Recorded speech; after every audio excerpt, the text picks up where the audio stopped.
Kenyatta has called on Asian economies to use Kenya as the gateway to Africa's market of over 1.2 billion people that is worth more than 29 trillion US dollars.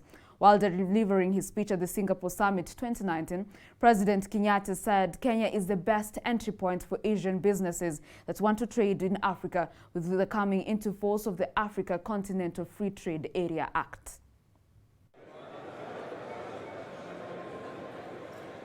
President Uhuru Kenyatta on Saturday morning called on Asian economies to use Kenya as a gateway to Africa's market of over 1.2 billion people that is worth more than 29 trillion US dollars. I invite you to use Kenya as a gateway to the African continent.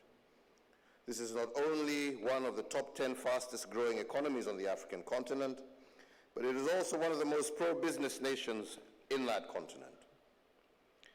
Our country has improved dramatically in the World Bank's Ease of Doing Business Index, jumping 107 places from our 2012 position to our present position of number 61 globally and third on the African continent. The head of state made the statement when he delivered the keynote address at the Singapore Summit 2019. The Singapore Summit, which started in 2012, is one of the foremost events that brings together business and thought leaders from Asia and around the world to discuss global trends in business, finance, and geopolitics. Thank you very much.